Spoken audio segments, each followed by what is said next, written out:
व्याधाचा मी कसा उपयोग करून घेतो ते. देवदत्त साहेब, ओ वसुंधराताई, अहो आहात का घरी? नमस्कार नमस्कार. नमस्कार नमस्कार. नाही म्हणजे बऱ्याच दिवसानंतर आमच्या घराकडे पाय तुमचे वाकडे झाले. काय म्हणजे सगळं ठीक आहे ना? सगळं ठीक आहे. त्याचं काय देवदत्त साहेब, ओ कामात मला अजिबात वेळ मिळत बरोबर नाही. आहे. पण आज कसं एक महत्वाचं काम घेऊन आलोय. महत्वाचं काम आ. कसं काय आहे चिंतामणीराव? हो मला सुद्धा अबोलीची खूप आठवण येते हो. पण म्हणून मी 2-4 दिवसाच्या सुट्ट्या घ्यायच्या म्हटलं आणि 2 दिवस शारदाबाईकडे आणि 2 दिवस गोविंद मास्तरकडे थांबायचं ठरविलं. बस. कोणाचं नाव घेतलं तुम्ही? गोविंद मास्तर. त्या गोविंद मास्तरचं. राम राम राम.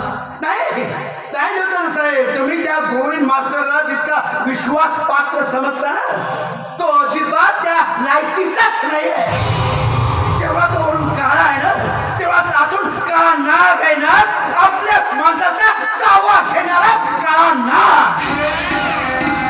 हो चिंतामणीराव, तुमचा काहीतरी गैरसमज झालेला आहे.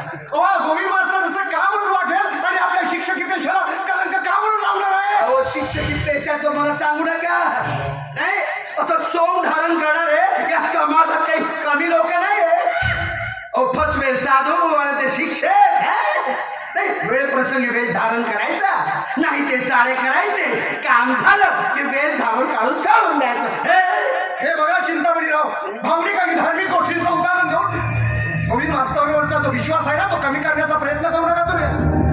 पण तुम्ही माझ्या बोलण्यावर विश्वास का ठेवत नाही? माझा तुमच्या बोलण्यावरती अजिबात विश्वास बसत नाही. हे बघा, मी महत्वाच्या कामाने आलो. ते महत्वाचं काम हेच होतं, लक्षात ठेवा. की काय घडलं ते तरी सांगा. अच्छा, म्हणजे नेमकं काय घडलं ते ऐकायचं आहे. काय घडलं? तुमच्या त्या गोविंद मास्टरचं आणि अबोलीचं अनैतिक नातं आहे. तुमचा काहीतरी गैरसमज होतोय.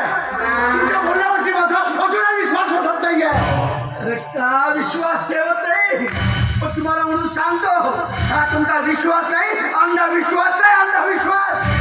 हो, या अंधविश्वासापायी कित्येक लोकांनी आपलं आयुष्य बरबाद करून टाकलंय. तुम्ही वर्तमानपत्र वाचत नाही, टीव्ही बघत नाही.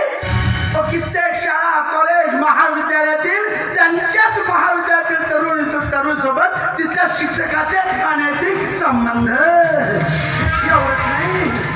एवढंच नाही, हे फसवे साधू स्वतःला राम रहीम आणि कृष्णाचा अवतार समजतात आणि बसतात त्या जैलाची हवा खात. हे बघा चिंतामणीराव, गोविंद मास्तरवरती माझा पूर्णपणे विश्वास आहे.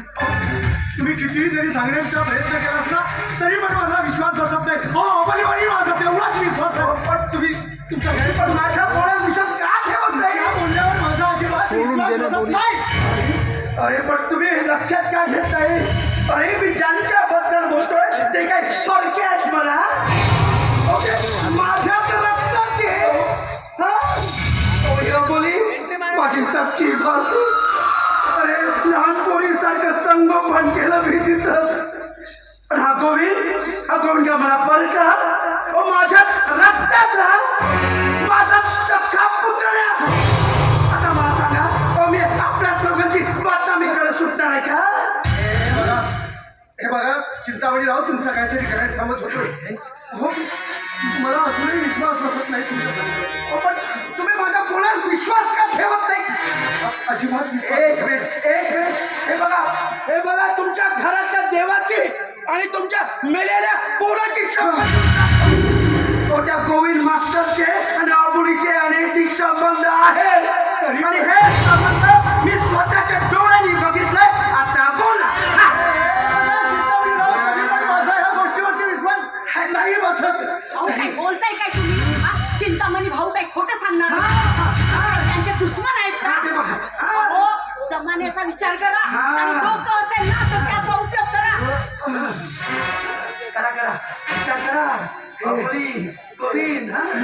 हे बघा चिंतामणीराव, तुमच्या सांगण्यावरून हे जग का सगळं काही खरं असेल ना तर त्या गोविंद मास्तरला अजिबात नाही सोडणार आणि त्या देवीचारी अबोलीचा तर जीवन ठेवून टाकणार